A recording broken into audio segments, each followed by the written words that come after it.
ਸਤਨਾਮ ਸ੍ਰੀ ਵਾਹਿਗੁਰੂ ਸਾਹਿਬ JIO. Satnam ਸ੍ਰੀ Waheguru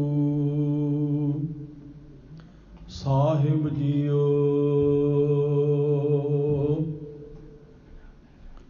ਜੇਤਾ JIO ਪਿੰਡ ਸਭ ਤੇਰਾ, ਤੂੰ ਅੰਤਰ ਜਾਮੀ ਪੁਰਖ ਭਗਵਾਨ।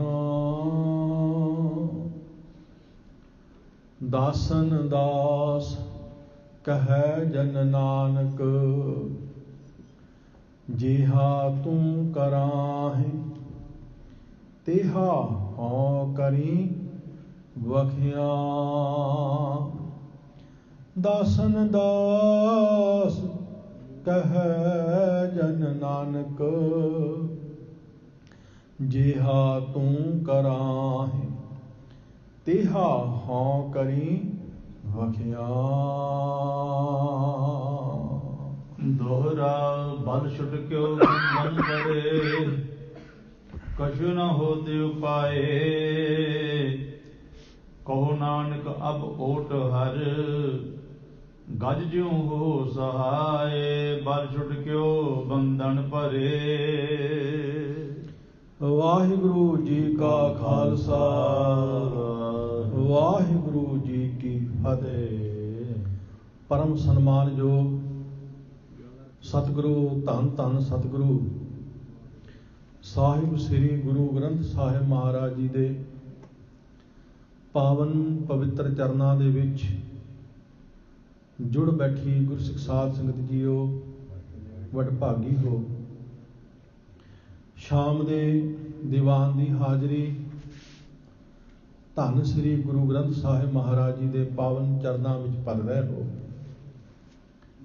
ਔਰ ਰੋਜ਼ਾਨਾ ਦੇ ਨੇਮ ਦੇ ਮੁਤਾਬਕ ਸੋਦਰ ਚੌਂਕੀ ਦਾ ਕੀਰਤਨ ਹੋਇਆ, ਰਹਿਰਾਸ ਸਾਹਿਬ ਜੀ ਦਾ ਪਾਠ ਗੁਰੂ ਘਰ ਦੇ ਗ੍ਰੰਥੀ ਸਾਹਿਬਾਨ ਜੀ ਨੇ ਪਿਆਰ ਸ਼ਰਧਾ ਨਾਲ ਸਰਵਣ ਕਰਵਾਇਆ। ਗੁਰੂ ਜੀ ਦੇ ਚਰਨਾਂ ਵਿੱਚ ਅਰਦਾਸ ਬੇਨਤੀ ਹੋਈ। ਮਹਾਰਾਜ ਜੀ ਨੇ ਕਿਰਪਾ ਕਰਕੇ ਆਪਣੇ ਪਾਵਨ ਪਵਿੱਤਰ ਮੁਖਵਾਕ ਬਖਸ਼ਿਸ਼ ਕੀਤੇ ਹਨ।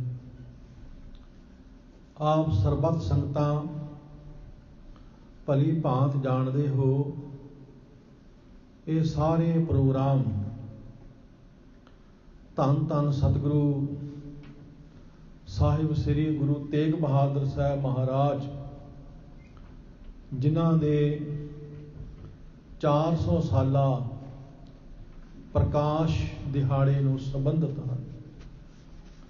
ਕੱਲ੍ਹ ਨੂੰ ਯਾਨੀ ਕਿ 1 ਮਈ ਨੂੰ ਧੰਨ ਸ੍ਰੀ ਗੁਰੂ ਤੇਗ ਬਹਾਦਰ ਸਾਹਿਬ ਮਹਾਰਾਜ ਜੀ ਦਾ 400 ਸਾਲਾ ਪ੍ਰਕਾਸ਼ ਦਿਹਾੜਾ ਆ ਰਿਹਾ ਹੈ। ਇਹ ਪ੍ਰਕਾਸ਼ ਦਿਹਾੜਾ ਹਰੇਕ ਗੁਰੂ ਘਰ ਵਿੱਚ ਵੱਡੇ ਪੱਧਰ ਤੇ ਮਨਾਇਆ ਜਾਣਾ ਹੈ। ਭਾਵੇਂ ਕਿ ਕਰੋਨੇ ਵਰਗੀ ਭਿਆਨਕ ਬਿਮਾਰੀ ਫੈਲੀ ਹੋਈ ਹੋਣ ਕਰਕੇ ਇਹ ਜੋ ਮਹਾਨ ਦਿਹਾੜਾ ਹੈ ਉਨੀ ਜ਼ਿਆਦਾ ਧੂਮ ਧਾਮ ਨਾਲ ਨਹੀਂ ਮਨਾਇਆ ਜਾਣਾ। ਸੰਗਤ ਦੇ ਅੰਦਰ ਜਿੰਨਾ ਉਤਸ਼ਾਹ, ਸੰਗਤ ਦੇ ਅੰਦਰ ਜਿੰਨਾ ਚਾਅ, ਉਹਦੇ ਮੁਤਾਬਕ ਇਹ ਬਿਮਾਰੀ ਇੱਕ ਰੁਕਾਵਟ ਹੈ।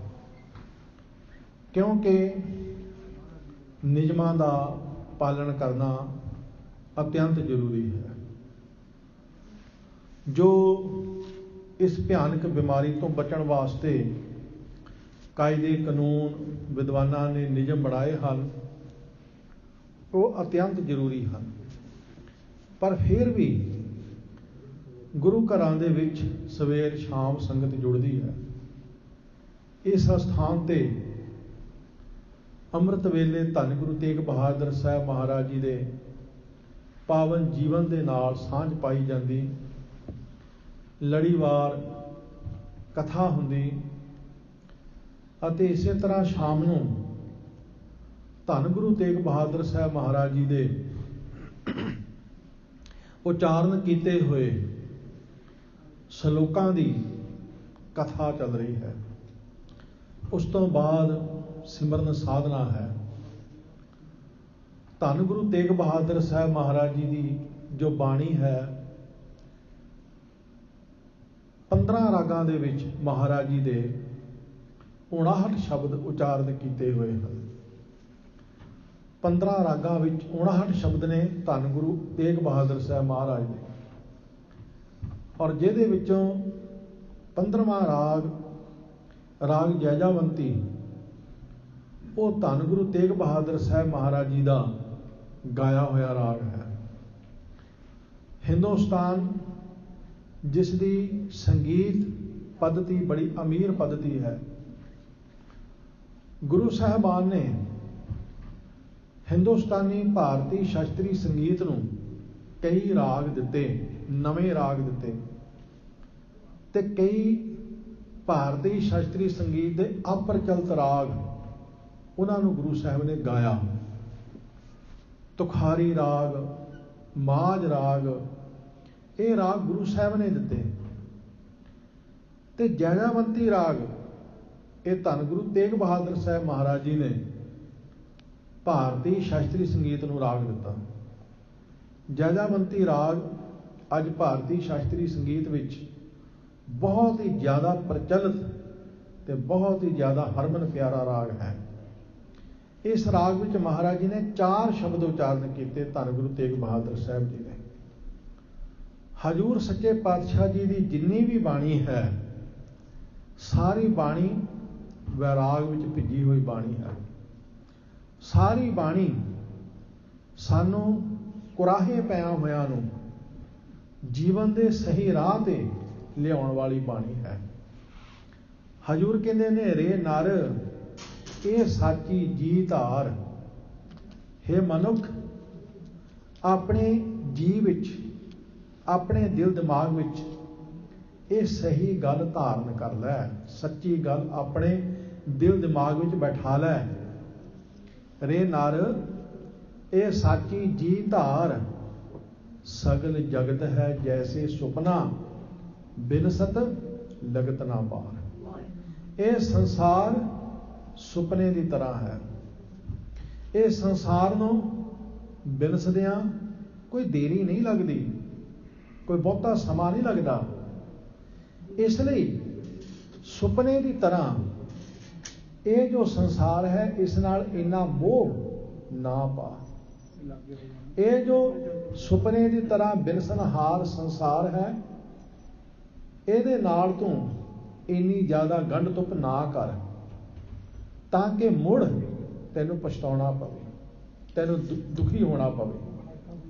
ਸਾਹਿਬ ਕਹਿੰਦੇ ਨੇ, ਬਾਰੂ ਭੀਤ ਬਨਾਈ ਰਚ ਪਚ, ਰਹਿਤ ਨਹੀਂ ਦਿਨ ਚਾਰ, ਤੈਸੇ ਹੀ ਇਹ ਸੁਖ ਮਾਇਆ ਕੇ ਉਰਜਿਓ ਕਹਾਂ ਗਵਾਰ। ਜਿਹੜੇ ਇਹ ਮਾਇਆ ਦੇ ਸੁਖ ਨੇ, ਹਜ਼ੂਰ ਕਹਿੰਦੇ ਨੇ ਇਹ ਏਦਾਂ ਨੇ ਭਈ ਜਿਵੇਂ ਕੋਈ ਮਨੁੱਖ ਰੇਤ ਦੀ ਕੰਧ ਚੰਗੀ ਤਰ੍ਹਾਂ ਸਵਾਰ ਕੇ ਬਣਾਵੇ। ਰੇਤ ਦੀ ਕੰਧ, ਤੇ ਉਹ ਰੇਤ ਦੀ ਕੰਧ 4 ਦਿਨ ਵੀ ਨਹੀਂ ਰਹਿ ਸਕਦੀ। ਕੋਈ ਮਨੁੱਖ ਰੇਤ ਦੀ ਕੰਧ ਚੰਗੀ ਤਰ੍ਹਾਂ ਪੋਚਾ ਪਾਚੀ ਕਰ ਕਰਕੇ ਬਣਾਵੇ, ਕਿੰਨਾ ਕੁ ਚਿਰ ਕਿਤੇ ਰਹਿ ਜਾਏਗੀ। ਸਾਹਿਬ ਕਹਿੰਦੇ ਨੇ 4 ਦਿਨ ਵੀ ਨਹੀਂ ਟਿਕੇਗੀ। ਹਜ਼ੂਰ ਕਹਿੰਦੇ ਨੇ ਇਸੇ ਤਰ੍ਹਾਂ ਇਹ ਸੰਸਾਰ ਦੇ ਸੁੱਖ ਨੇ। ਇਹ ਸੰਸਾਰ ਦੇ ਸੁੱਖ ਇੱਕ ਰੇਤ ਦੀ ਕੰਧ ਤੋਂ ਵੱਧ ਕੇ ਕੁਛ ਵੀ ਨਹੀਂ ਹਨ, ਤੁਛ ਮਾਤਰ ਹਨ। ਇਹ ਐਵੇਂ ਸਾਨੂੰ ਇੱਕ ਭੁਲੇਖਾ ਹੈ। ਬਾਰੂ ਭੀਤ ਬਨਾਈ ਰਚ ਪਚ, ਰਹਿਤ ਨਹੀਂ ਦਿਨ ਚਾਰ, ਤੈਸੇ ਹੀ ਇਹ ਸੁਖ ਮਾਇਆ ਕੇ ਉਰਜਿਓ ਕਹਾਂ ਗਵਾਰ। ਇਹ ਮੂਰਖ, ਤੂੰ ਕਿਉਂ ਇਹਨਾਂ ਵਿੱਚ ਉਲਝਿਆ ਹੋਇਆ? ਤੂੰ ਕਿਉਂ ਮਾਇਆ ਦੇ ਸੁੱਖਾਂ ਵਿੱਚ ਫਸ ਗਿਆ? ਇਹਨਾਂ ਸੁੱਖਾਂ ਵਿੱਚ ਫਸ ਕੇ ਤੂੰ ਪਰਮੇਸ਼ਰ ਵਾਹਿਗੁਰੂ ਜੀ ਨੂੰ ਭੁੱਲ ਗਿਆ। ਤੂੰ ਪਰਮੇਸ਼ਰ ਵਾਹਿਗੁਰੂ ਜੀ ਨੂੰ ਵਿਸਾਰ ਦਿੱਤਾ। ਉਸ ਨੂੰ ਤੂੰ ਆਪਣੇ ਦਿਲ ਦਿਮਾਗ ਵਿੱਚੋਂ ਬਿਲਕੁਲ ਕੱਢ ਹੀ ਦਿੱਤਾ ਹੈ। ਤੇਰੀ ਚੇਤਨਾ ਵਿੱਚ तेरे जीवन विच परमात्मा वास्ते कोई थां ही नहीं है। ना तेरी चेतना विच, ना तेरे जीवन विच तेरे कोल समा ही नहीं है। ना तू कुछ समा टिक के नितनेम कर सकदा, ना तू टिक के सतसंगत कर सकदा है, ना तू टिक के कोई सेवा कर सकदा है, ना तू टिक के कोई सिमरन कर सकदा है। तेरे कोल टिकाओ तो है ही नहीं। बस दौड़ भज, नठ भजाई। इस तो बिना तेरे कोल होर कख नहीं है। परमात्मा नाल जुड़न वास्ते टिकाओ चाहिदा है। परमात्मा नाल जुड़न वास्ते अंदर ठहराओ चाहिदा है। लेकिन साडे अंदर ते भज दौड़ लगी हुई है, साडे अंदर ते तलखी लगी हुई है। साडा रब नाल संबंध बने किवें? असीं कहने जी पाठ करते हाँ, मन नहीं लगता। असीं कहने जी सतसंगत करते हाँ, मन नहीं लगता। सिमरन करते हाँ, मन नहीं लगता। मन की लगना है? मन ते दौड़ रहा है। एक बंदा बैठा होवे, एक बंदा दौड़ रहा होवे, दोहां दा आपस विच की संबंध है जी? कोई संबंध नहीं। परमात्मा टिकाऊ है, परमात्मा ठहराओ है, परमात्मा विश्राम है। लेकिन मनुख दौड़ रहा है, भज रहा है। परमात्मा निश्चल है, निश्चल, लेकिन मनुख चंचल है। ये मन चंचला, चंचल, बस चल चल चली जा रहा है।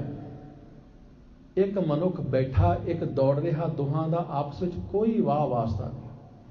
सतगुरु कहते ने अजहू समझ कछ बिगड़ियो नाहन, भज ले राम मुरार, कहो नानक निज मत साधन को, भाखियो तोहे पुकार। भाई साधुआं ने, महापुरखा ने अपना मत तेनू उच्चारण करके सुनाया है। अजे भी समझ, अजहू समझ, अजे भी समझ, अजहू समझ कछ बिगड़ियो नाहन। कुछ नहीं बिगड़िया। जिन्ने को श्वासां दी पूंजी है उन्नी कोई सांभ लै, जिन्ना को समा तेरे कोल है उन्ना कोई सांभ लै। कुछ नहीं बिगड़िया। बाबा कबीर कहते ने जब लग जरा रोग नहीं आया, जब लग काल ग्रसी नहीं काया, जब लग बिकल भई नहीं बानी, भज ले रे मन सारंग पानी। जिन्ना चिर बुढ़ेपा नहीं आया, जिन्ना चिर अजे काल ने साडी देही नूं अजे नहीं ग्रसिया, जिन्ना चिर साडी बाणी व्याकुल नहीं हुई, कबीर कहते ने परमात्मा नूं याद कर लै। जिन्ना भी समा है सांभ लै। अजहू समझ रैण गवाई सोए कै, दिवस गवाया खाए, हीरे जैसा जन्म है कोटि बदले जाए। अजहू समझ। चार गवाया हंड कै, चार गवाया सम, लेखा रब मंगेसिया तू आहो केरे काम। अजहू समझ। चेतना है तो चेत लै, निस दिन मैं प्राणी, छिन छिन औद बिहात है, फूटे घट ज्यों पानी। अजहू समझ। सब कहते हैं अजहू समझ कछ बिगड़ियो नाहन, भज ले नाम मुरार, कहो नानक निज मत साधन को, भाखियो तोहे पुकार। धन गुरु तेग बहादुर साहब सच्चे पातशाह जी ने सानू ये सलोक बख्शिश किए। पिछे 52 सलोकां दी विचार आप जी ने सरवण की है। विद्वान पुरुषों का यह मनना है कि ये सलोक महाराज जी ने शहीदी तो उन्हां दिनां दे विच ही सारे लिखे अते आनंदपुर साहब भेजे। और जो 52 सलोक ने, 52 सलोकां दे विच साडी जिंदगी का सारा जिहड़ा तत्त सी, साडी जिंदगी का जिहड़ा सारा निचोड़ सी, वो महाराज जी ने सानू दसिया। एक एक सलोक विच साडी हालत बयान की। असी जिस कुराहे पए हुए हाँ, सानू उस तो सुचेत किया ते सही मार्ग दसिया कि सही मार्ग आ है। लेकिन जिहड़ा हुण दोहरा है, ये उन्हां 52 सलोकां दा ही जाके फिर निचोड़ है, तत्सार है। जिस तरह आपां कह दईए कि होर चंगी तरह गल समझ आ जाए, तत्त निचोड़।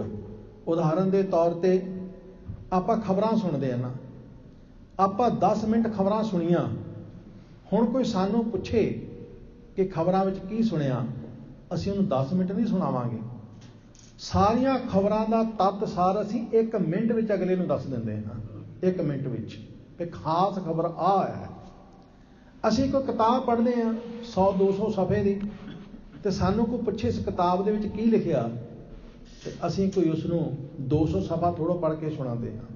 बस तत्त दी गल दस दिंदे हां कि इस किताब दे विच लेखक आ गल कहणी चाहुंदा है, आ लिखदा है, उसका लिखण का मूल कारण आ है, उसकी भावना आ है।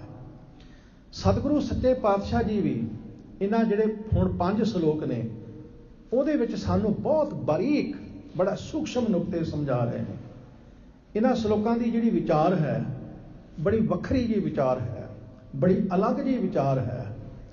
अगर आप जी ध्यान दे नाल टिकाऊ दे नाल सरवण करोगे तो समझ भी आएगी तो आनंद भी आएगा। क्योंकि ਇਹਦੇ ਤੋਂ ਪਹਿਲਾਂ ਅਸੀਂ ਇਹ ਗੱਲ ਜ਼ਰੂਰੀ ਸਮਝਣੀ ਹੈ, ਹਰ ਜਿਹੜਾ ਅਭਿਆਸੀ ਹੈ, ਜਿਹੜਾ ਥੋੜਾ ਬਹੁਤ ਰੂਹਾਨੀਅਤ ਦੇ ਮਾਰਗ ਤੇ ਚੱਲਣ ਵਾਲਾ ਹੈ, ਜਿਹੜਾ ਕੁਝ ਥੋੜੀ ਜਿਹੀ ਅੰਤਰ ਆਤਮੇ ਯਾਤਰਾ ਕਰਨ ਵਾਲਾ ਹੈ, ਜਾਂ ਕਹਿ ਲਈਏ ਜਿਹਨੂੰ ਥੋੜੀ ਜਿਹੀ ਧਰਮ ਦੀ, ਰੂਹਾਨੀਅਤ ਦੀ, ਅਧਿਆਤਮਿਕਤਾ ਦੀ, ਰੱਬੀ ਰਾਹ ਦੀ ਸਮਝ ਹੈ, ਉਹਦਾ ਇੱਕੋ ਹੀ ਸਵਾਲ ਵਾਰ-ਵਾਰ ਹੁੰਦਾ, ਇੱਕੋ ਹੀ ਸਵਾਲ ਕਿ ਮਨ ਨਹੀਂ ਟਿਕਦਾ। ਬਸ ਇੱਕੋ ਹੀ ਸਵਾਲ ਹੈ। ਜਿਹੜਾ ਰੂਹਾਨੀਅਤ ਦੇ ਰਾਹ ਤੇ ਚੱਲਦਾ ਹੈ ਨਾ, ਉਹਦਾ ਵਾਰ-ਵਾਰ ਇੱਕੋ ਹੀ ਸਵਾਲ ਹੁੰਦਾ ਕਿ ਮਨ ਨਹੀਂ ਟਿਕਦਾ, ਮਨ ਨਹੀਂ ਟਿਕਦਾ। ਬਸ ਅੱਜ ਦੇ ਸ਼ਲੋਕਾਂ ਵਿੱਚ ਉਸ ਸਾਡੇ ਸਵਾਲ ਦਾ ਹੀ ਜਵਾਬ ਦੇਣਾ ਗੁਰੂ ਤੇਗ ਬਹਾਦਰ ਸਾਹਿਬ ਨੇ। ਕਿਉਂਕਿ ਕਈ ਵੀਰ ਤੇ ਕਈ ਸਾਡੀਆਂ ਭੈਣਾਂ, ਇਹਨਾਂ ਦੇ ਦਿਮਾਗ ਵਿੱਚ ਇੱਕ ਗੱਲ ਬੈਠੀ ਹੋਈ ਹੈ ਕਿ ਸਿਮਰਨ ਕਰੋ, ਬਾਣੀ ਪੜ੍ਹਨ ਜਾਂ ਸੁਣਨ ਦਾ ਕੀ ਫਾਇਦਾ। ਮੈਂ ਇੱਕ ਵਾਰ ਫੇਰ ਦੁਹਰਾਵਾਂ, ਸਾਡੇ ਬਹੁਤ ਵੀਰਾਂ ਜਾਂ ਭੈਣਾਂ ਦੇ ਦਿਮਾਗ ਵਿੱਚ ਇਹ ਗੱਲ ਘਰ ਕਰ ਚੁੱਕੀ ਹੈ ਕਿ ਸਿਮਰਨ ਕਰੋ, ਬਾਣੀ ਪੜ੍ਹਨ ਜਾਂ ਸੁਣਨ ਦਾ ਕੀ ਫਾਇਦਾ। ਅਸੀਂ ਬਹੁਤ ਵੱਡੇ ਭੁਲੇਖੇ ਵਿੱਚ ਹਾਂ। ਉਹ ਪੁਰਸ਼ ਬਹੁਤ ਵੱਡੇ ਭੁਲੇਖੇ ਵਿੱਚ ਨੇ। ਉਹ ਬੜੀ ਵੱਡੀ ਕੁਤਾਹੀ ਕਰ ਰਹੇ ਨੇ, ਉਹ ਬੜੀ ਵੱਡੀ ਇੱਕ ਗਲਤੀ ਕਰ ਰਹੇ ਨੇ। ਰੂਹਾਨੀਅਤ ਦੇ ਜੀਵਨ ਵਿੱਚ, ਅਧਿਆਤਮਿਕਤਾ ਦੇ ਜੀਵਨ ਵਿੱਚ, ਧਰਮ ਦੇ ਮਾਰਗ ਤੇ ਇੱਕ ਬਹੁਤ ਵੱਡੀ ਮਿਸਟੇਕ ਕਰ ਰਹੇ ਨੇ, ਬੜੀ ਗਲਤੀ ਕਰ ਰਹੇ ਨੇ। ਇਹਨੂੰ ਸਮਝਾਉਣ ਵਾਸਤੇ ਸਤਿਗੁਰੂ ਨੇ ਇੱਕ ਪ੍ਰਮਾਣ ਦਿੱਤਾ। ਬੜੇ ਧਿਆਨ ਦੇ ਨਾਲ ਅੱਜ ਦੀ ਸਾਰੀ ਵਿਚਾਰ ਸਰਵਣ ਕਰਨੀ ਹੈ। ਸਤਿਗੁਰੂ ਕਹਿੰਦੇ ਨੇ ਕਿ ਭਲਿਓ ਦੇਖੋ, ਸਾਗਰ ਠਾਠਾਂ ਮਾਰ ਰਿਹਾ ਹੋਵੇ, ਕੋਈ ਦਰਿਆ ਚੜ੍ਹਿਆ ਹੋਵੇ, ਪੂਰਾ ਲਹਿਰਾਂ ਉੱਠ ਰਹੀਆਂ ਹੋਣ, ਠਾਠਾਂ ਮਾਰ ਰਿਹਾ ਹੋਵੇ, ਤੇ ਤੁਸੀਂ ਹੁਣ ਬੇੜੀ ਵਿੱਚ ਬੈਠ ਗਏ ਹੋ। ਤੁਸੀਂ ਬੇੜੀ ਵਿੱਚ ਬੈਠ ਗਏ ਕਿਉਂਕਿ ਤੁਹਾਨੂੰ ਪਤਾ ਕਿ ਇਸ ਠਾਠਾਂ ਮਾਰਦੇ ਸਾਗਰ ਤੋਂ ਬੇੜੀ ਨੇ ਹੀ ਪਾਰ ਕਰਨਾ ਹੈ, ਇੰਨਾ ਸਾਨੂੰ ਪਤਾ। ਤੁਸੀਂ ਬੇੜੇ ਵਿੱਚ ਬੈਠ ਗਏ ਹੋ, ਪਰ ਕਿੱਡੇ ਕਮਾਲ ਦੀ ਗੱਲ ਹੈ, ਬੇੜੇ ਵਿੱਚ ਬੈਠ ਗਏ ਪਰ ਬੇੜੇ ਨੂੰ ਚਲਾਉਣ ਵਾਲਾ ਕੋਈ ਵੀ ਨਹੀਂ, ਬੇੜੇ ਦਾ ਮਲਾਹ ਕੋਈ ਹੈ ਹੀ ਨਹੀਂ। ਬੇੜੇ ਨੇ, ਇਸ ਵਿੱਚ ਕੋਈ ਸ਼ੱਕ ਨਹੀਂ ਕਿ ਠਾਠਾਂ ਮਾਰਦੇ ਸਾਗਰ ਤੋਂ ਪਾਰ ਹੋਣ ਵਾਸਤੇ ਬੇੜੇ ਵਿੱਚ ਬੈਠਣਾ ਪੈਣਾ, ਇਸ ਵਿੱਚ ਕੋਈ ਸ਼ੱਕ ਨਹੀਂ। ਪਰ ਸਾਨੂੰ ਇੰਨਾ ਪਤਾ ਹੋਣਾ ਚਾਹੀਦਾ ਕਿ ਇਸ ਸਾਗਰ ਦੇ ਵਿੱਚ ਜੋ ਲਹਿਰਾਂ ਚੱਲ ਰਹੀਆਂ ਨੇ, ਉਹਨਾਂ ਨੂੰ ਕੱਟ ਕੇ, ਉਹਨਾਂ ਨੂੰ ਚੀਰ ਕੇ ਬੇੜੇ ਨੂੰ ਕਿਨਾਰੇ ਮਲਾਹ ਨਹੀਂ ਲਾਉਣਾ ਹੈ।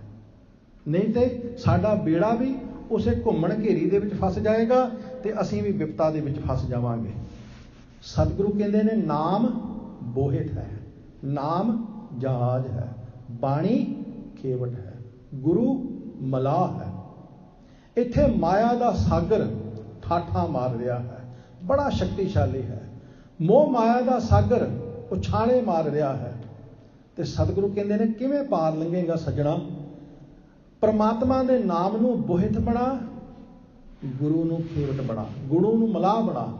ਸਾਹਿਬ ਕਹਿੰਦੇ ਨੇ ਮਾਇਆ ਸਰ ਸਬਲ ਵਰਤੈ ਜੀਓ, ਕਿਉਂ ਕਰ ਦੁੱਤਰ ਤਰਿਆ ਜਾਏ, ਰਾਮ ਨਾਮ ਕਰ ਬੋਹਿਥਾ ਜੀਓ, ਸ਼ਬਦ ਖੇਵਟ ਵਿੱਚ ਪਾਏ।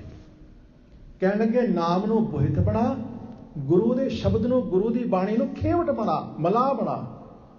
ਕਿਉਂਕਿ ਜੇ ਅਸੀਂ ਇਹ ਸੋਚੀਏ ਕਿ ਜਿਹੜਾ ਸਾਗਰ ਹੈ ਉਹ ਸ਼ਾਂਤ ਹੋ ਜਾਏ, ਅਸੀਂ ਫੇਰ ਹੀ ਬੇੜਾ ਠੇਲੀਏ, ਐਸਾ ਨਹੀਂ ਹੋ ਸਕਦਾ। ਨਾ ਸਾਗਰ ਸ਼ਾਂਤ ਹੋਵੇਗਾ, ਨਾ ਅਸੀਂ ਬੇੜਾ ਠੇਲਾਂਗੇ। ਤੇ ਜੇ ਅਸੀਂ ਇਹ ਸੋਚੀਏ ਕਿ ਜਦੋਂ ਅਸੀਂ ਬੇੜਾ ਠੇਲ ਦਿਆਂਗੇ ਸਾਗਰ ਸ਼ਾਂਤ ਹੋ ਜਾਏਗਾ, ਇਸ ਤਰ੍ਹਾਂ ਵੀ ਨਹੀਂ ਹੋ ਸਕਦਾ। ਸਾਗਰ ਨੇ ਸ਼ਾਂਤ ਨਹੀਂ ਹੋਣਾ। ਬਸ ਸਾਗਰ ਦੇ ਵਿੱਚ ਲਹਿਰਾਂ ਉੱਠਦੀਆਂ ਰਹਿਣੀਆਂ ਨੇ, ਸਾਗਰ ਦੇ ਵਿੱਚ ਪਾਣੀ ਨੇ ਠਾਠਾਂ ਮਾਰੀ ਜਾਣੀਆਂ ਨੇ, ਲੇਕਿਨ ਤੁਹਾਨੂੰ ਮਲਾਹ ਨੇ ਬੇੜੇ ਵਿੱਚ ਬਿਠਾਲ ਕੇ ਬਿਲਕੁਲ ਸੁਰੱਖਿਅਤ ਕਿਨਾਰੇ ਲਾ ਦੇਣਾ ਹੈ। ਸਤਿਗੁਰੂ ਕਹਿੰਦੇ ਨੇ ਠੀਕ ਇਸੇ ਤਰ੍ਹਾਂ ਜਦੋਂ ਤੁਸੀਂ ਨਾਮ ਦੇ ਬੇੜੇ ਵਿੱਚ ਸਵਾਰ ਹੋ ਜਾਓਗੇ, ਇਹ ਸਤਿਗੁਰੂ ਉਹਨਾਂ ਲਹਿਰਾਂ ਤੋਂ, ਉਹ ਠਾਠਾਂ ਮਾਰਦੇ ਸਾਗਰ ਤੋਂ ਬਚਾ ਬਚਾ ਕੇ ਤੁਹਾਨੂੰ ਕਿਨਾਰੇ ਲਾ ਦੇਗਾ। ਸਾਡੇ ਅੰਦਰ ਕਾਮ ਕ੍ਰੋਧ ਦੀਆਂ ਲਹਿਰਾਂ ਉੱਠਣਗੀਆਂ, ਸਾਡੇ ਅੰਦਰ ਮੋਹ ਮਾਇਆ ਦੀਆਂ ਲਹਿਰਾਂ ਉੱਠਣਗੀਆਂ, ਸਾਡੇ ਅੰਦਰ ਮੋਹ ਮਾਇਆ ਦਾ ਸਾਗਰ ਠਾਠਾਂ ਮਾਰਦਾ ਰਹੇਗਾ, ਲੇਕਿਨ ਸਤਿਗੁਰੂ ਇਹ ਸਾਰੇ ਠਾਠਾਂ ਮਾਰਦੇ ਸਾਗਰ ਨੂੰ ਚੀਰ ਕੇ ਸਾਨੂੰ ਕਿਨਾਰੇ ਲਾ ਦੇਗਾ, ਸਾਨੂੰ ਕੰਢੇ ਲਾ ਦੇਗਾ। ਬਾਬਾ ਕਬੀਰ ਜੀ ਦੇ 2 ਸ਼ਲੋਕ ਕਦੇ ਧਿਆਨ ਦੇ ਨਾਲ ਪੜ੍ਹਿਓ, ਉਹਦੇ ਵਿੱਚੋਂ ਸਾਨੂੰ ਜਵਾਬ ਮਿਲੇਗਾ।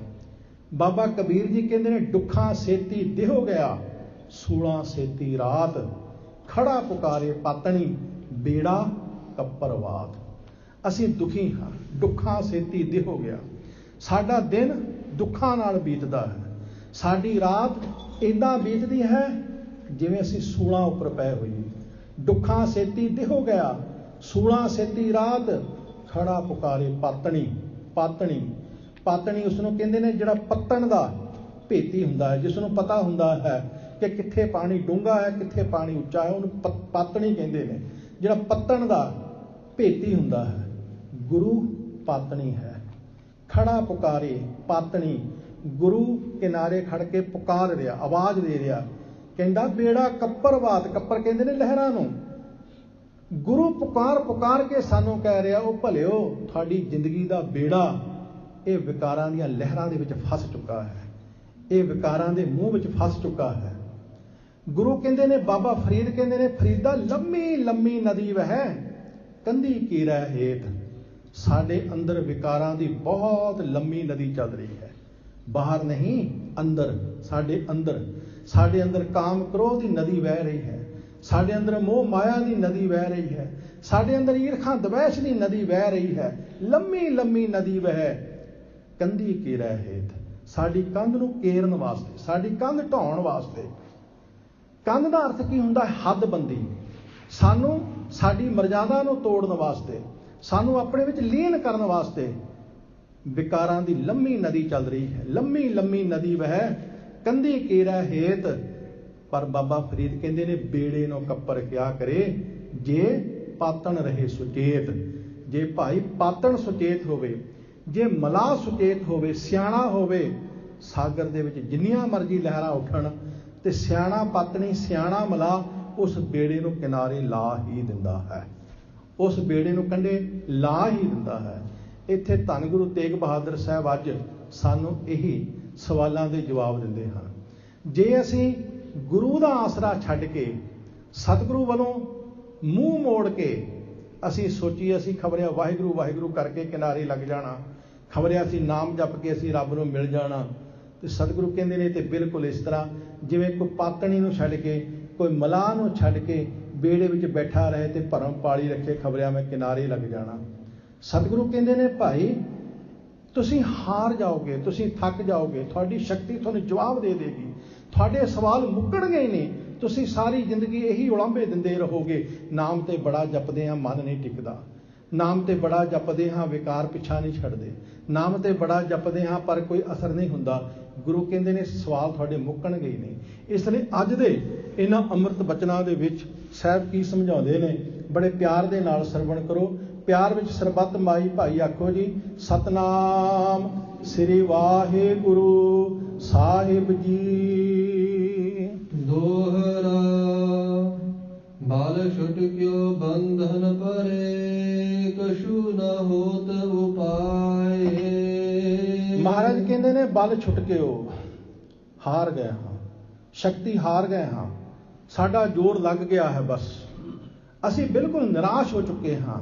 ਬੰਧਨ ਪੈ ਗਏ ਨੇ, ਵਿਕਾਰਾਂ ਦੇ ਬੰਧਨ ਪੈ ਗਏ ਨੇ, ਵਿਕਾਰਾਂ ਨੇ ਸਾਨੂੰ ਆਲੇ ਦੁਆਲੇ ਆਣ ਕੇ ਘੇਰ ਲਿਆ ਹੈ। ਮੋਹ ਮਾਇਆ ਨੇ ਸਾਨੂੰ ਆਲੇ ਦੁਆਲੇ ਆਣ ਕੇ ਘੇਰ ਲਿਆ ਹੈ। ਇੱਛਾਵਾਂ ਨੇ, ਆਸਾਵਾਂ ਨੇ, ਮੰਗਾਂ ਨੇ, ਸਾਡੇ ਲਾਲਚ ਨੇ ਸਾਨੂੰ ਆਲੇ ਦੁਆਲੇ ਆਣ ਕੇ ਘੇਰ ਲਿਆ ਹੈ। ਕਛੂ ਨਾ ਹੋ ਤੋ ਪਾਏ, ਕੋਈ ਉਪਾਅ ਨਹੀਂ ਸਾਡੇ ਕੋਲ, ਕੋਈ ਸਾਡੀ ਵਾਹ ਪੇਸ਼ ਨਹੀਂ ਜਾਂਦੀ। ਪਰਮਾਤਮਾ ਦਾ ਨਾਮ ਸਿਮਰੀਏ ਕਿਵੇਂ? ਪਰਮਾਤਮਾ ਦਾ ਨਾਮ ਜਪੀਏ ਕਿਵੇਂ? ਜਪਣ ਹੀ ਨਹੀਂ ਦਿੰਦੇ। ਨਾਮ ਜਪਦੇ ਹਾਂ, ਕੋਈ ਨਾ ਕੋਈ ਵਿਕਾਰ ਆਣ ਕੇ ਟਕਰਾਉਂਦਾ ਹੈ। ਜਪਦੇ ਹਾਂ, ਕੋਈ ਨਾ ਕੋਈ ਮੰਗ ਅੱਗੇ ਆਣ ਕੇ ਖੜ ਜਾਂਦੀ ਹੈ। ਜਪਦੇ ਹਾਂ, ਕੋਈ ਨਾ ਕੋਈ ਲਾਲਚ ਅੱਗੇ ਆਣ ਕੇ ਖੜ ਜਾਂਦਾ ਹੈ। ਪਰਮਾਤਮਾ ਦੇ ਨਾਲ ਜੁੜਨ ਵਿੱਚ ਇਹ ਬਹੁਤ ਵੱਡੀ ਰੁਕਾਵਟ ਬਣੇ ਹੋਏ ਹਨ। ਸਤਿਗੁਰੂ ਕਹਿੰਦੇ ਨੇ ਮੈਂ ਤੇ ਹਾਰ ਗਿਆ ਹਾਂ। ਇਹ ਗੁਰੂ ਤੇਗ ਬਹਾਦਰ ਸਾਹਿਬ ਨਹੀਂ, ਇਹ ਸਾਡੀ ਗੱਲ ਹੋ ਰਹੀ ਹੈ। ਅਸੀਂ ਬਲ ਹਾਰ ਗਏ ਹਾਂ। ਇਹ ਤੇ ਸੱਚੇ ਪਾਤਸ਼ਾਹ ਜੀ ਦਾ ਇੱਕ ਬੜਾ ਵੱਡਾ ਦਿਆਲੂ ਸੁਭਾਅ ਹੈ। ਗੁਰੂ ਸਾਹਿਬ ਗੱਲ ਆਪਣੀ ਕਰਦੇ ਨੇ ਲੇਕਿਨ ਸਮਝਾਉਂਦੇ ਸਾਨੂੰ ਹਨ। ਕਹਿੰਦੇ ਨੇ ਹੇ ਮੇਰੇ ਮਨ ਸੁਣ, ਪਰ ਸੱਚੇ ਪਾਤਸ਼ਾਹ ਸੁਣਾਉਂਦੇ ਸਾਨੂੰ ਹਨ। ਆਪਣੇ ਆਪ ਨੂੰ ਸਮਝਾ ਕੇ ਸਮਝਾਉਂਦੇ ਸਤਿਗੁਰੂ ਸਾਨੂੰ ਹਨ। ਇਹ ਤੇ ਗੁਰੂ ਸਾਹਿਬ ਦਾ ਦਿਆਲੂ ਸੁਭਾਅ ਹੈ। ਸਾਹਿਬ ਕਹਿੰਦੇ ਨੇ ਮੈਂ ਅੰਤਰੀਵ ਤੌਰ ਤੇ ਹਾਰ ਗਿਆ ਹਾਂ। ਮੇਰੀ ਬੁੱਧੀ ਮੈਨੂੰ ਜਵਾਬ ਦੇ ਗਈ ਹੈ। ਹੁਣ ਮੇਰੀ ਕੋਈ ਵਾਹ ਪੇਸ਼ ਨਹੀਂ ਚੱਲਦੀ। ਹੁਣ ਤੇ ਸਿਰਫ ਇੱਕ ਅਰਦਾਸ ਹੀ ਅਰਦਾਸ ਰਹਿ ਗਈ ਹੈ। ਜਦੋਂ ਸਿੱਖ, ਜਦੋਂ ਰੂਹਾਨੀਅਤ ਦੇ ਰਾਹ ਤੇ ਚੱਲਣ ਵਾਲਾ ਪ੍ਰਮਾਤਮਾ ਦਾ ਪਿਆਰਾ ਮਹਾਂਪੁਰਖ ਇਸ ਅਵਸਥਾ ਵਿੱਚ ਚਲਾ ਜਾਂਦਾ, ਜਦੋਂ ਉਹ ਰੱਬ ਦੇ ਅੱਗੇ ਫਿਰ ਅਰਦਾਸ ਕਹਿੰਦਾ ਹੈ ਰੱਬ ਜੀ ਮੈਂ ਹਾਰ ਗਿਆ ਹਾਂ, ਮੈਨੂੰ ਮੇਰਾ ਬਲ, ਮੇਰੀ ਸ਼ਕਤੀ ਮੈਨੂੰ ਜਵਾਬ ਦੇ ਗਈ ਹੈ। ਹੁਣ ਮੇਰੇ ਤੋਂ ਕੋਈ ਉਪਾਅ ਨਹੀਂ ਹੁੰਦਾ, ਕੋਈ ਮੇਰੀ ਸਿਆਣਪ, ਕੋਈ ਮੇਰਾ ਉਦਮ ਵਸੀਲਾ ਕੰਮ ਨਹੀਂ ਕਰਦਾ। ਕਹੁ ਨਾਨਕ ਅਬ ਓਟ ਹਰ, ਗਜ ਜਿਉ ਹੋ ਸਹਾਏ। ਮਹਾਰਾਜ ਕਹਿੰਦੇ ਨੇ ਹੇ ਪਰਮੇਸ਼ਰ ਜੀ ਹੁਣ ਤੇ ਤੇਰੀ ਓਟ ਹੈ। ਹੁਣ ਏਦਾਂ ਸਹਾਈ ਹੋਵੋ ਜਿਸ ਤਰ੍ਹਾਂ ਤੁਸੀਂ ਉਸ ਹਾਥੀ ਨੂੰ ਸਹਾਈ ਹੋਏ ਸੋ। ਇੱਕ ਪੁਰਾਤਨ ਗਾਥਾ ਹੈ। ਕਹਿੰਦੇ ਨੇ ਹਾਥੀ ਨਦੀ ਵਿੱਚ ਪਾਣੀ ਪੀਣ ਵਾਸਤੇ ਵੜਿਆ। ਪਾਣੀ ਦੇ ਵਿੱਚ ਤੰਦੂਆ ਰਹਿੰਦਾ ਸੀ। ਤੰਦੂਏ ਨੇ ਹਾਥੀ ਦੀਆਂ ਲੱਤਾਂ ਪਕੜ ਲਈਆਂ। ਉਹ ਹਾਥੀ ਨੂੰ ਪਾਣੀ ਦੇ ਵਿੱਚ ਖਿੱਚਣ ਲੱਗ ਪਿਆ। ਹਾਥੀ ਦੇ ਵਿੱਚ ਵੀ ਬੜੀ ਸ਼ਕਤੀ ਸੀ, ਬੜਾ ਜ਼ੋਰ ਸੀ। ਕੁਝ ਦਿਨ ਉਹ ਆਪਣਾ ਜ਼ੋਰ ਲਾਉਂਦਾ ਰਿਹਾ।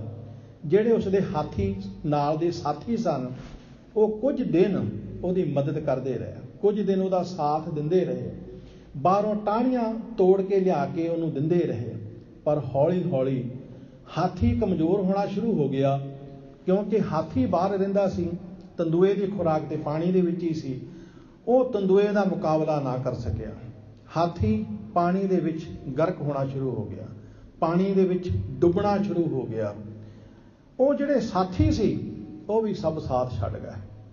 ਜਿਹੜੇ ਹਾਥੀ ਦੇ ਸਾਥੀ ਸੀ ਨਾ, ਜਿਹੜਾ ਹਜੂਰ ਨੇ ਤੇ ਪ੍ਰਮਾਣ ਦਿੱਤਾ ਨਾ, ਕੋਈ ਐਵੇਂ ਨਹੀਂ ਦੇ ਦਿੱਤਾ। ਆ ਜਿਹੜਾ ਪ੍ਰਮਾਣ ਦਿੱਤਾ ਨਾ ਗੱਜ ਜਿਉ ਹੋ ਸਹਾਏ, ਇਹਦੇ ਪਿੱਛੇ ਬੜੀ ਬਾਰੀਕ ਇੱਕ ਫਿਲਾਸਫੀ ਛੁਪੀ ਹੋਈ ਹੈ। ਹਾਥੀ ਕਿੰਨਾ ਸ਼ਕਤੀਸ਼ਾਲੀ ਹੁੰਦਾ, ਤਾਕਤਵਰ ਹੁੰਦਾ ਹੈ, ਤੇ ਜਿਹੜੇ ਹਾਥੀ ਦੇ ਸਾਥੀ ਸੀ ਉਹ ਵੀ ਸਾਥ ਛੱਡ ਗਏ, ਸਭ ਛੱਡ ਗਏ। ਹੁਣ ਹੌਲੀ ਹੌਲੀ ਕੀ ਹੋਇਆ, ਹਾਥੀ ਸਾਰੇ ਦਾ ਸਾਰਾ ਪਾਣੀ ਦੇ ਵਿੱਚ ਚਲਾ ਗਿਆ। ਸਿਰਫ ਉਹਦੇ ਇੱਕ ਵਿਚਾਰੇ ਦਾ ਸੁੰਡ ਬਾਹਰ ਰਹਿ ਗਿਆ। ਹੁਣ ਉਹਦਾ ਕੋਈ ਸਾਥੀ ਨਹੀਂ, ਕੋਈ ਸੰਗੀ ਨਹੀਂ। ਉਹਦਾ ਸਰੀਰ ਕਮਜ਼ੋਰ ਹੋ ਗਿਆ, ਉਹ ਹਾਰ ਗਿਆ, ਥੱਕ ਗਿਆ। ਜਿੰਨਾ ਚਿਰ ਉਹਦੇ ਵਿੱਚ ਸ਼ਕਤੀ ਸੀ, ਜਿੰਨਾ ਚਿਰ ਵਿੱਚ ਉਹਦੇ ਵਿੱਚ ਤਾਕਤ ਸੀ, ਜ਼ੋਰ ਲਾਉਂਦਾ ਰਿਹਾ, ਲੇਕਿਨ ਹੁਣ ਵਿਚਾਰਾ ਹਾਰ ਗਿਆ। ਹੁਣ ਇੱਕੋ ਹੀ ਇੱਕ ਆਸਰਾ ਰਹਿ ਗਿਆ, ਅਕਾਲ ਪੁਰਖ। ਕਹਿੰਦਾ ਹੇ ਪਰਮੇਸ਼ਰ ਜੀ ਮੈਨੂੰ ਬਚਾਓ, ਇੱਥੋਂ ਬਚਾਓ ਮੈਨੂੰ, ਮੈਂ ਬੜੀ ਵੱਡੀ ਵਿਪਤਾ ਦੇ ਵਿੱਚ ਫਸ ਗਿਆ ਹਾਂ, ਮੈਨੂੰ ਬਚਾਓ। ਉਸ ਵੇਲੇ ਤੰਦੂਏ ਦੀਆਂ ਤਾਰਾਂ ਕੱਟੀਆਂ ਗਈਆਂ, ਹਾਥੀ ਮੁਕਤ ਹੋ ਗਿਆ, ਹਾਥੀ ਆਜ਼ਾਦ ਹੋ ਗਿਆ। ਸਾਹਿਬ ਨੇ ਉਹ ਪ੍ਰਮਾਣ ਇੱਥੇ ਦਿੱਤਾ। ਕਹਿਣ ਲੱਗੇ ਭਰਿਓ ਸਾਡੀ ਹਾਲਤ ਵੀ ਉਸ ਹਾਥੀ ਵਾਲੀ ਹੈ। ਅਸੀਂ ਵੀ ਹਾਥੀ ਵਾਂਗ ਬਹੁਤ ਤਾਕਤਵਰ ਹਾਂ, ਬੜੇ ਸ਼ਕਤੀਸ਼ਾਲੀ ਹਾਂ। ਮਨੁੱਖ ਬੜਾ ਸਿਆਣਾ ਹੈ, ਮਨੁੱਖ ਬੜਾ ਸ਼ਕਤੀਸ਼ਾਲੀ ਹੈ। ਇਹ ਮਨੁੱਖ ਹੈ ਜਿਸ ਨੇ ਸ਼ੇਰ ਨੂੰ ਪਿੰਜਰੇ ਵਿੱਚ ਕੈਦ ਕਰ ਲਿਆ, ਲੇਕਿਨ ਸ਼ੇਰ ਕਦੇ ਮਨੁੱਖ ਨੂੰ ਪਿੰਜਰੇ ਵਿੱਚ ਕੈਦ ਨਹੀਂ ਕਰ ਸਕਦਾ। ਇਹ ਮਨੁੱਖ ਹੈ ਜਿਹੜਾ ਹਾਥੀ ਨੂੰ ਆਪਣੀ ਮਰਜ਼ੀ ਅਨੁਸਾਰ ਚਲਾਉਂਦਾ, ਕਦੇ ਹਾਥੀ ਮਨੁੱਖ ਨੂੰ ਆਪਣੀ ਮਰਜ਼ੀ ਅਨੁਸਾਰ ਨਹੀਂ ਚਲਾ ਸਕਦਾ।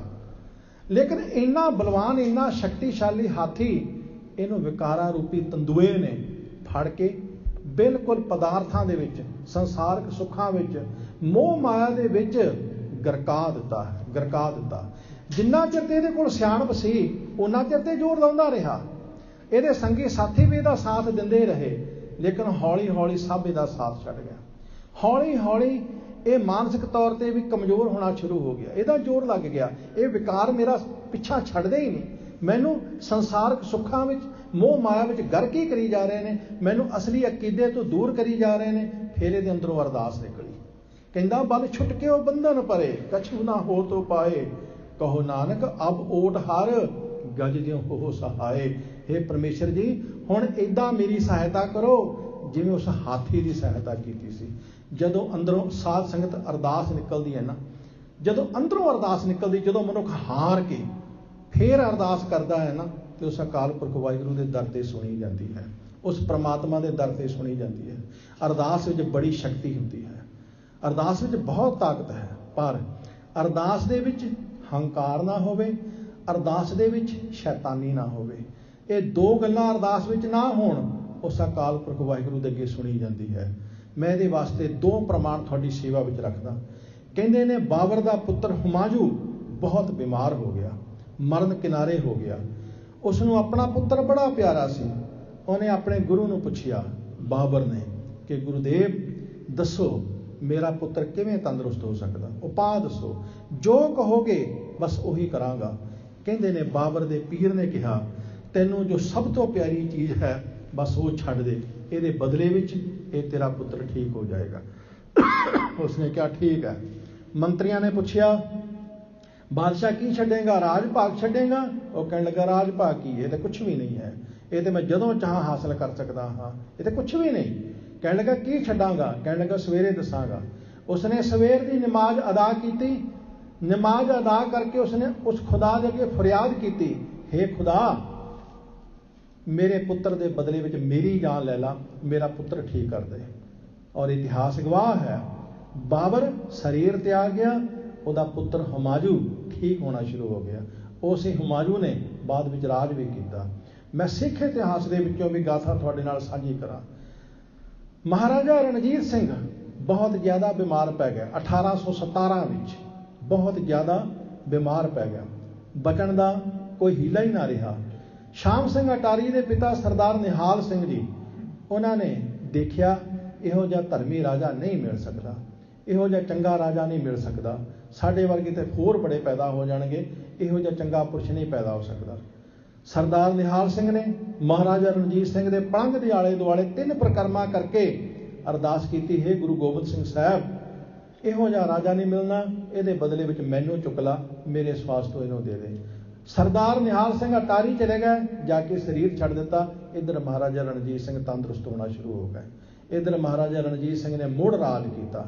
ਅਰਦਾਸ ਵਿੱਚ ਬੜੀ ਸ਼ਕਤੀ ਹੈ, ਬਸ ਅਰਦਾਸ ਵਿੱਚ ਸਮਰਪਣ ਹੋਣਾ ਚਾਹੀਦਾ ਹੈ। ਸਾਡੀ ਅਰਦਾਸ ਵਿੱਚ ਚਲਾਕੀ ਹੁੰਦੀ ਹੈ, ਸਾਡੀ ਅਰਦਾਸ ਵਿੱਚ ਸ਼ੈਤਾਨੀ ਹੁੰਦੀ ਹੈ, ਸਾਡੀ ਅਰਦਾਸ ਵਿੱਚ ਖੁਦਗਰਜੀ ਹੁੰਦੀ ਹੈ, ਸਾਡੀ ਅਰਦਾਸ ਵਿੱਚ ਹੰਕਾਰ ਛੁਪਿਆ ਹੁੰਦਾ ਕਿਤੇ ਨਾ ਕਿਤੇ।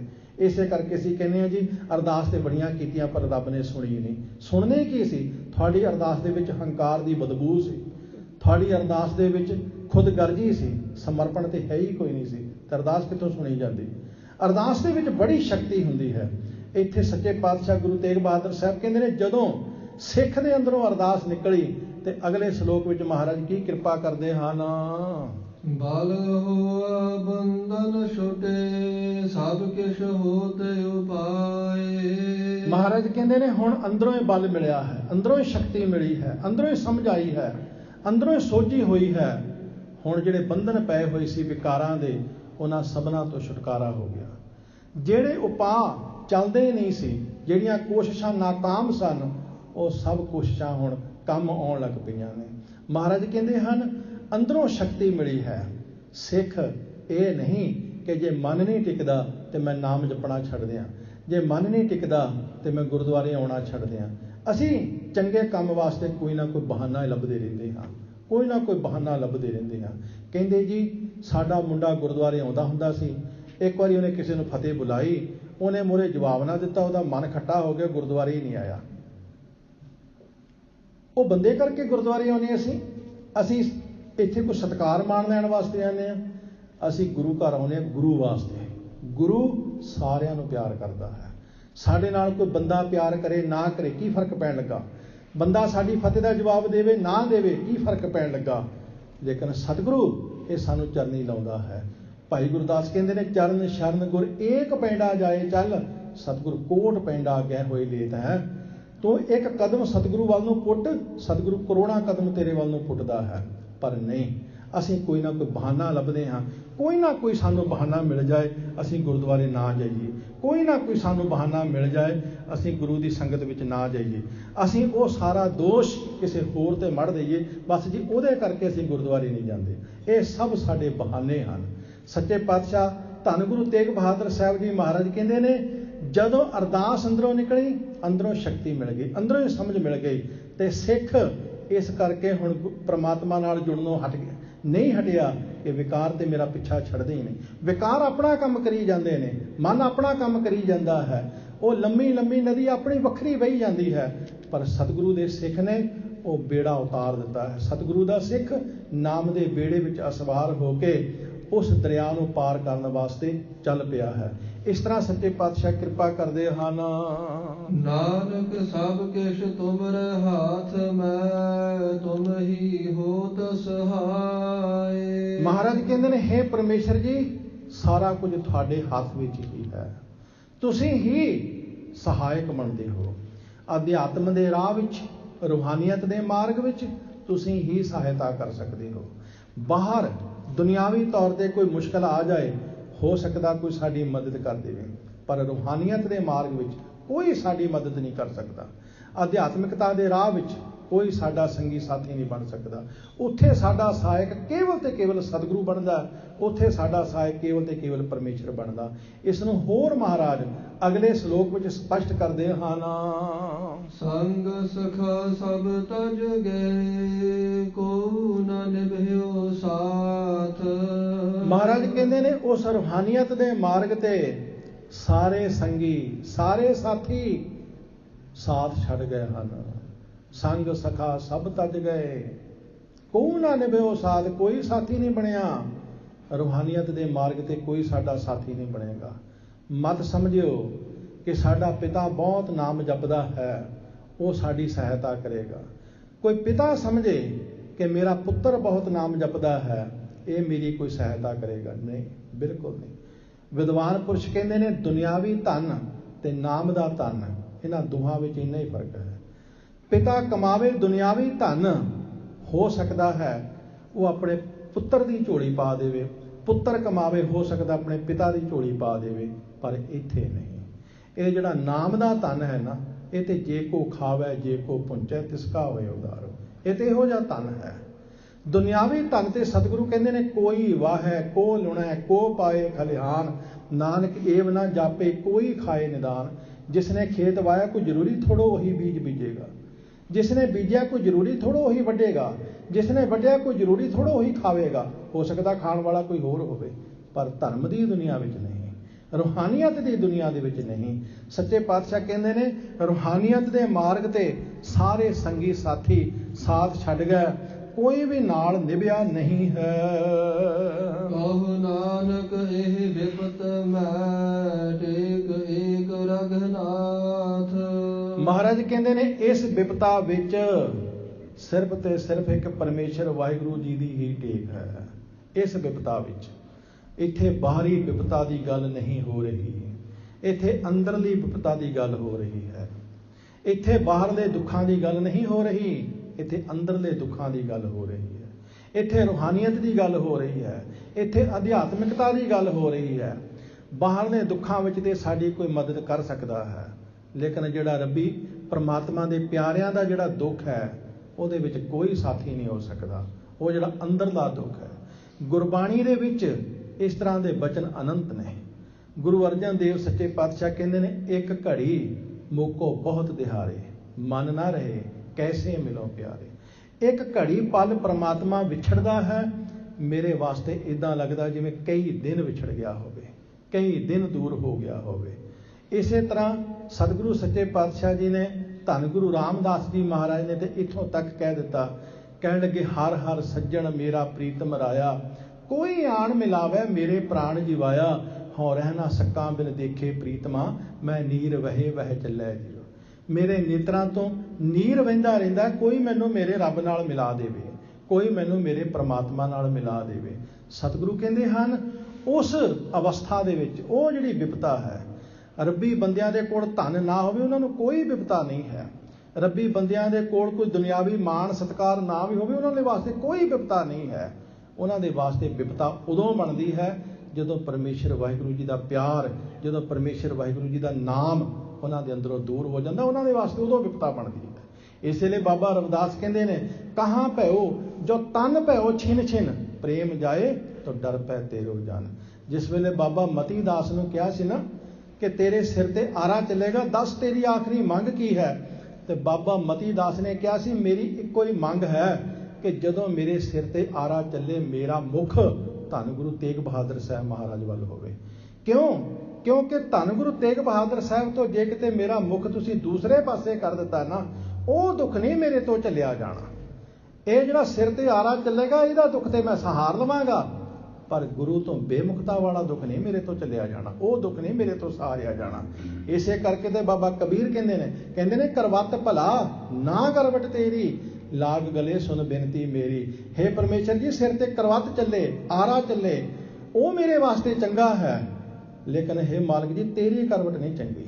ਕਿਤੇ ਤੂੰ ਮੇਰੇ ਤੋਂ ਦੂਰ ਹੋ ਜਾਵੇਂ, ਮੈਂ ਤੇਰੇ ਤੋਂ ਦੂਰ ਹੋ ਜਾਵਾਂ, ਉਹ ਦੁੱਖ ਨਹੀਂ ਮੇਰੇ ਤੋਂ ਚੱਲਿਆ ਜਾਣਾ। ਇਸ ਲਈ ਇੱਥੇ ਸੱਚੇ ਪਾਤਸ਼ਾਹ ਕਹਿੰਦੇ ਨੇ, ਇਹ ਜਿਹੜੀ ਵਿਪਤਾ ਹੈ, ਇਸ ਵਿਪਤਾ ਦੇ ਵਿੱਚ ਕੋਈ ਸਾਥ ਦੇਣ ਵਾਲਾ ਨਹੀਂ ਹੈ। ਨਾਮ ਰਹਿਓ ਸਾਧੂ ਰਹਿਓ, ਰਹਿਓ ਗੁਰ ਗੋਬਿੰਦ। ਮਹਾਰਾਜ ਕਹਿੰਦੇ ਨੇ, ਇਹ ਜਿਹੜੀ ਵਿਪਤਾ, ਇਹਦੇ ਵਿੱਚ ਨਾਲ ਕੌਣ ਰਹਿੰਦਾ ਜੀ? ਨਾਮ ਰਹਿਓ, ਸਾਧੂ ਰਹਿਓ, ਰਹਿਓ ਗੁਰ ਗੋਬਿੰਦ। ਇਸ ਵਿਪਤਾ ਦੇ ਵਿੱਚ ਜੇ ਨਾਲ ਰਹੇਗਾ, ਪ੍ਰਮਾਤਮਾ ਦਾ ਨਾਮ ਰਹੇਗਾ। ਇਸ ਵਿਪਤਾ ਦੇ ਵਿੱਚ ਜੇ ਕੋਈ ਤੁਹਾਡੇ ਨਾਲ ਰਹੇਗਾ, ਕੋਈ ਮਹਾਂਪੁਰਖ ਜਿਹੜਾ ਪੂਰਨ ਅਵਸਥਾ ਤੇ ਪੁੱਜਿਆ ਹੋਇਆ ਹੈ, ਉਹ ਤੁਹਾਡੀ ਕੋਈ ਅਗਵਾਈ ਕਰ ਸਕਦਾ ਹੈ। ਉਹ ਤੁਹਾਨੂੰ ਕੁਝ ਅੰਤਰੀਵ, ਕੁਝ ਤੁਹਾਨੂੰ ਰੂਹਾਨੀਅਤ ਦਾ ਰਹੱਸ, ਕੋਈ ਭੇਦ ਦੱਸ ਸਕਦਾ ਹੈ, ਜਿਹੜਾ ਖੁਦ ਉਸ ਅਵਸਥਾ ਤੇ ਪਹੁੰਚਾ ਹੋਇਆ ਹੈ। ਗੁਰੂ ਕਹਿੰਦੇ ਨੇ, ਇਸ ਅਵਸਥਾ ਵਿੱਚ ਤੁਹਾਡੇ ਨਾਲ ਰਹਿ ਸਕਦਾ ਸਤਿਗੁਰੂ, ਇਸ ਅਵਸਥਾ ਵਿੱਚ ਤੁਹਾਡੇ ਨਾਲ ਰਹਿ ਸਕਦਾ ਗੋਬਿੰਦ ਪਰਮਾਤਮਾ। ਇਸ ਤੋਂ ਬਿਨਾਂ ਕੋਈ ਤੁਹਾਡੀ ਇਸ ਹਾਲਤ ਵਿੱਚ, ਇਸ ਵਿਪਤਾ ਦੇ ਵਿੱਚ, ਇਸ ਰੂਹਾਨੀਅਤ ਦੇ ਮਾਰਗ ਦੇ ਵਿੱਚ, ਪਰਮਾਤਮਾ ਦੇ ਮਿਲਣ ਵਾਲੇ ਰਾਹ ਦੇ ਵਿੱਚ, ਇਸ ਤੋਂ ਬਿਨਾਂ ਹੋਰ ਤੁਹਾਡੀ ਕੋਈ ਮਦਦ ਨਹੀਂ ਕਰ ਸਕਦਾ। ਇਸ ਤਰ੍ਹਾਂ ਸਤਿਗੁਰੂ ਸਮਝਾਉਂਦੇ ਹਨ। ਕਹੋ ਨਾਨਕ ਇਹ ਜਗਤ ਮੈਂ, ਕਿਨ ਜਪਿਓ ਗੁਰਮੰਤ। ਮਹਾਰਾਜ ਕਹਿੰਦੇ ਨੇ, ਭਾਈ ਇਸ ਜਗਤ ਦੇ ਵਿੱਚ ਕਿਸ ਨੇ ਗੁਰੂ ਦਾ ਮੰਤਰ ਜਪਿਆ ਹੈ, ਕਿਸੇ ਨੇ ਗੁਰੂ ਦੀ ਸਿੱਖਿਆ ਲਈ ਹੈ, ਕਿਸੇ ਨੇ ਗੁਰੂ ਦੀ ਬਾਣੀ ਦੇ ਨਾਲ ਜੁੜਨਾ ਕੀਤਾ ਹੈ, ਕਿਸੇ ਨੇ ਆਪਣੇ ਆਪ ਨੂੰ ਗੁਰੂ ਦੇ ਸਮਰਪਣ ਕੀਤਾ ਹੈ। ਭਾਵ ਜਿਸ ਨੇ ਵੀ ਆਪਣੇ ਆਪ ਨੂੰ ਗੁਰੂ ਦੇ ਸਮਰਪਣ ਕਰ ਦਿੱਤਾ, ਜਿਸ ਨੇ ਵੀ ਗੁਰੂ ਦਾ ਮੰਤਰ ਜਪਿਆ ਹੈ, ਉਹ ਰੂਹਾਨੀਅਤ ਦੇ ਮਾਰਗ ਨੂੰ ਪੂਰਾ ਕਰ ਗਿਆ ਹੈ, ਉਹ ਅਧਿਆਤਮਿਕਤਾ ਦੇ ਮਾਰਗ ਨੂੰ ਪੂਰਾ ਕਰ ਗਿਆ ਹੈ। ਉਹ ਡੋਲਿਆ ਨਹੀਂ, ਰਾਹ ਦੇ ਵਿੱਚ ਡੋਲਿਆ ਨਹੀਂ। ਬੜੀਆਂ ਬੜੀਆਂ ਵਿਪਤਾਂ ਆਈਆਂ, ਬੜੇ ਬੜੇ ਕਸ਼ਟ ਆਏ, ਬੜੇ ਬੜੇ ਦੁੱਖ ਆਏ, ਪਰ ਉਹਨਾਂ ਮਹਾਂਪੁਰਖਾਂ ਨੂੰ ਕੋਈ ਡੁਲਾ ਨਹੀਂ ਸਕਿਆ। ਗੁਰੂ ਅਰਜਨ ਸਾਹਿਬ ਦੇ ਇੱਕ ਬਚਨ ਤੁਸੀਂ ਕਈ ਵਾਰ ਸਰਵਣ ਕੀਤੇ ਹੋਣਗੇ। ਸਾਹਿਬ ਕਹਿੰਦੇ ਨੇ, ਅੰਮ੍ਰਿਤ ਨਾਮ ਨਿਰਮੋਲਕ ਹੀਰਾ, ਗੁਰ ਦੀਨੋ ਮੰਤਾਨੀ, ਡਿੱਗੈ ਨਾ ਡੋਲੈ, ਦ੍ਰਿੜ ਕਰ ਰਹੋ, ਪੂਰਨ ਹੋਏ ਤ੍ਰਿਪਤਾਨੇ। ਉਹ ਪ੍ਰਮਾਤਮਾ ਦੇ ਪਿਆਰਿਆਂ ਨੂੰ, ਮਹਾਂਪੁਰਖਾਂ ਨੂੰ, ਗੁਰਸਿੱਖਾਂ ਨੂੰ ਨਾ ਕੋਈ ਬਾਹਰਲੀ ਸ਼ਕਤੀ ਤੇ ਨਾ ਕੋਈ ਸਾਡੇ ਅੰਦਰਲੀ ਵਿਕਾਰਾਂ ਦੀ ਸ਼ਕਤੀ ਡੁਲਾ ਨਹੀਂ ਸਕਦੀ। ਉਹ ਰੱਬੀ ਬੰਦੇ ਬਿਲਕੁਲ ਇੱਕ ਰਸ ਆਪਣੇ ਮਾਰਗ ਵੱਲ ਚੱਲਦੇ ਰਹਿੰਦੇ ਹਨ, ਪਰਮਾਤਮਾ ਦੇ ਵਿੱਚ ਲੀਨ ਹੋ ਜਾਂਦੇ ਹਨ। ਆਖਰੀ ਸ਼ਲੋਕ ਧੰਨ ਗੁਰੂ ਤੇਗ ਬਹਾਦਰ ਸਾਹਿਬ ਕਿਰਪਾ ਕਰਦੇ ਹਨ। ਰਾਮ ਨਾਮ ਉਰ ਮੈਂ ਗਹਿਓ, ਜਾ ਕੈ ਸਮ ਨਹੀਂ ਕੋਇ। ਸੱਚੇ ਪਾਤਸ਼ਾਹ ਜੀ ਕਹਿੰਦੇ ਨੇ, ਜਿਸ ਨੇ ਰਮੇ ਹੋਏ ਰਾਮ ਪਰਮੇਸ਼ਰ ਵਾਹਿਗੁਰੂ ਜੀ ਦਾ ਨਾਮ ਆਪਣੇ ਹਿਰਦੇ ਵਿੱਚ ਧਾਰਨ ਕਰ ਲਿਆ ਹੈ। ਰਾਮ ਨਾਮ ਉਰ ਮੈਂ ਗਹਿਓ, ਗਹਿਓ ਦਾ ਅਰਥ ਹੁੰਦਾ ਪਕੜ ਲੈਣਾ। ਮਹਾਰਾਜ ਕਹਿੰਦੇ ਨੇ, ਜਿਸ ਨੇ ਹਿਰਦੇ ਵਿੱਚ ਪਰਮੇਸ਼ਰ ਦਾ ਨਾਮ ਪਕੜ ਲਿਆ ਹੈ, ਜਿਸ ਨੇ ਆਪਣੇ ਹਿਰਦੇ ਵਿੱਚ ਪਰਮੇਸ਼ਰ ਵਾਹਿਗੁਰੂ ਜੀ ਦਾ ਨਾਮ ਵਸਾ ਲਿਆ ਹੈ, ਜਿਸ ਨੂੰ ਪਰਮਾਤਮਾ ਦੇ ਨਾਮ ਨਾਲ ਪਿਆਰ ਹੋ ਗਿਆ ਹੈ, ਜਿਸ ਨੂੰ ਰੱਬ ਦੇ ਨਾਲ ਪਿਆਰ ਬਣ ਗਿਆ ਹੈ, ਤੇ ਸੱਚੇ ਪਾਤਸ਼ਾਹ ਆਖਰੀ ਤੁਕ ਵਿੱਚ ਕੀ ਕਿਰਪਾ ਕਰਦੇ ਹਨ। ਜਿਹ ਸਿਮਰਤ ਸੰਕਟ ਮਿਟੈ, ਦਰਸ ਤੁਹਾਰੋ ਹੋਇ। ਮਹਾਰਾਜ ਕਹਿੰਦੇ ਨੇ, ਜਿਸ ਪਰਮਾਤਮਾ ਦਾ ਨਾਮ ਸਿਮਰਦਿਆਂ ਭਾਈ ਉਹ ਸਾਰਾ ਸੰਕਟ ਮਿਟ ਗਿਆ। ਜਿਹਨੂੰ ਪਹਿਲਾਂ ਵਿਪਤਾ ਕਿਹਾ ਸੀ, ਕਹੋ ਨਾਨਕ ਇਹ ਵਿਪਤ ਮੈਂ, ਜਿਹਨੂੰ ਪਹਿਲਾਂ ਵਿਪਤਾ ਕਿਹਾ ਸੀ ਹੁਣ ਉਹਨੂੰ ਸੰਕਟ ਕਹਿ ਦਿੱਤਾ। ਇੱਥੇ ਬਾਹਰਲੇ ਸੰਕਟ ਦੀ ਗੱਲ ਨਹੀਂ ਹੋ ਰਹੀ, ਇੱਥੇ ਅੰਦਰਲੇ ਸੰਕਟ ਦੀ ਗੱਲ ਹੋ ਰਹੀ ਹੈ। ਇੱਥੇ ਬਾਹਰਲੀ ਵਿਪਤਾ ਦੀ ਗੱਲ ਨਹੀਂ ਹੋ ਰਹੀ, ਇੱਥੇ ਅੰਦਰਲੀ ਵਿਪਤਾ ਦੀ ਗੱਲ ਹੋ ਰਹੀ ਹੈ। ਗੁਰੂ ਜੀ ਕਹਿੰਦੇ ਨੇ ਜਿਹੜੇ ਉਸ ਪਰਮਾਤਮਾ ਦੇ ਨਾਮ ਨਾਲ ਜੁੜ ਗਏ, ਇਹ ਨਾਮ ਉਹਨਾਂ ਦੇ ਇਸ ਸੰਕਟ ਦੇ ਵਿੱਚ ਸਹਾਈ ਬਣਿਆ ਹੈ, ਵਿਕਾਰਾਂ ਦੇ ਸੰਕਟ ਵਿੱਚ ਸਹਾਈ ਬਣਿਆ ਹੈ। ਬਾਹਰ ਜਿਹੜੇ ਸੰਕਟ ਬਣਦੇ ਨੇ, ਬਾਹਰ ਵੀ ਸੰਕਟ ਬਣਦੇ ਨੇ, ਅੰਦਰੀ ਸੰਕਟ ਨਹੀਂ ਬਣਦੇ, ਬਾਹਰ ਵੀ ਸੰਕਟ ਬਣਦੇ ਨੇ। ਜਿਸ ਤਰ੍ਹਾਂ ਗੁਰੂ ਤੇਗ ਬਹਾਦਰ ਸਾਹਿਬ ਦੇ ਨਾਲ ਸਿੱਖਾਂ ਦੇ ਸੰਕਟ ਬਣੇ, ਦੇਗ ਦੇ ਵਿੱਚ ਉਬਾਲਿਆ ਬਾਬੇ ਦਿਆਲੇ ਨੂੰ, ਕਿੱਡਾ ਵੱਡਾ ਸੰਕਟ ਹੈ। ਇੱਕ ਪਾਸੇ ਕਿਹਾ ਜਾਂ ਇਸਲਾਮ ਵਿੱਚ ਆ ਜਾ ਤੇ ਜਾਂ ਤੈਨੂੰ ਪਾਣੀ ਦੇ ਵਿੱਚ ਉਬਾਲਿਆ ਜਾਏਗਾ, ਕਿੱਡਾ ਵੱਡਾ ਸੰਕਟ ਜੀ। ਇਹੋ ਜਿਹੇ ਸਮੇਂ ਫੈਸਲਾ ਲੈਣਾ ਕੋਈ ਛੋਟੀ ਗੱਲ ਹੈ, ਪਰ ਗੁਰੂ ਕਹਿੰਦੇ ਨੇ ਜਿਸ ਪਰਮਾਤਮਾ ਦੇ ਸਿਮਰਨ ਕਰਕੇ ਉਹ ਸਾਰੇ ਸੰਕਟ ਮਿਟ ਜਾਂਦੇ ਨੇ। ਦਰਸ ਤੁਹਾਰੋ ਹੋਏ, ਤੇ ਹੇ ਪਰਮੇਸ਼ਰ ਵਾਹਿਗੁਰੂ ਜੀ ਤੁਹਾਡਾ ਦਰਸ਼ਨ ਹੋ ਜਾਂਦਾ ਹੈ, ਤੁਹਾਡੇ ਨਾਲ ਮਿਲਾਪ ਹੋ ਜਾਂਦਾ ਹੈ, ਕਿਉਂਕਿ ਆਖਰੀ ਸਿੱਟਾ ਤੇ ਦਰਸ ਤੁਹਾਰੋ ਹੋਏ ਦਾ ਹੈ ਨਾ, ਆਖਰੀ ਸਿੱਟਾ ਤੇ ਪਰਮੇਸ਼ਰ ਦੇ ਦਰਸ਼ਨਾਂ ਦਾ ਹੈ ਨਾ। ਆਖਰੀ ਤੱਤ ਦੀ ਗੱਲ ਤੇ ਇਹ ਹੈ ਕਿ ਪਰਮੇਸ਼ਰ ਦੇ ਨਾਲ ਮਿਲਾਪ, ਸਾਰੀ ਬਾਣੀ ਪਰਮੇਸ਼ਰ ਦੇ ਮਿਲਾਪ ਦੀ ਤੇ ਬਾਤ ਕਰਦੀ ਹੈ। ਤੇ ਧੰਨ ਗੁਰੂ ਤੇਗ ਬਹਾਦਰ ਸਾਹਿਬ ਨੇ ਜਾ ਕੇ ਇੱਥੇ ਗੱਲ ਮੁਕਾਈ, ਦਰਸ ਤੁਹਾਰੋ ਹੋਏ। ਪਿਆਰ ਨਾਲ ਅਸੀਂ ਪੜ੍ਹੀਏ, ਦਰਸ ਤੁਹਾਰੋ ਹੋਏ, ਦਰਸ ਤੁਹਾਰੋ ਹੋਏ, ਦਰਸ ਤੁਹਾਰੋ ਹੋਏ, ਦਰਸ ਤੁਹਾਰੋ ਹੋਏ, ਦਰਸ ਤੁਹਾਰੋ ਦਰਸ ਤੁਹਾਰੋ ਹੋਏ।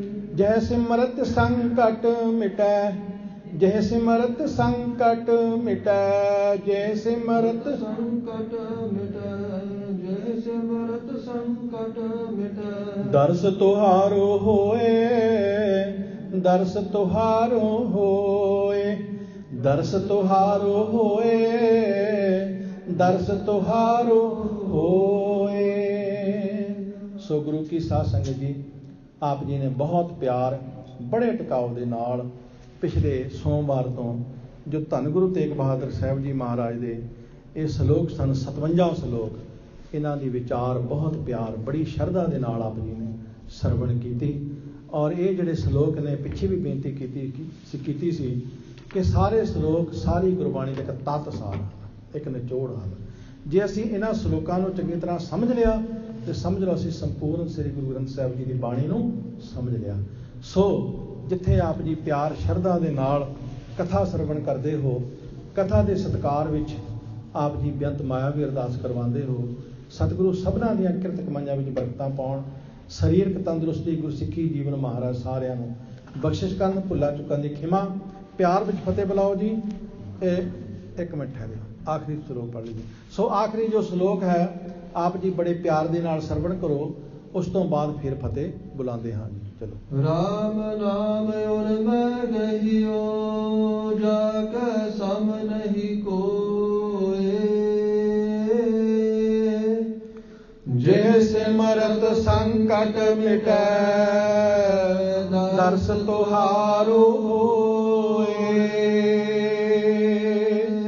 ਵਾਹਿਗੁਰੂ ਜੀ ਕਾ ਖਾਲਸਾ, ਵਾਹਿਗੁਰੂ ਜੀ ਕੀ ਫਤਿਹ।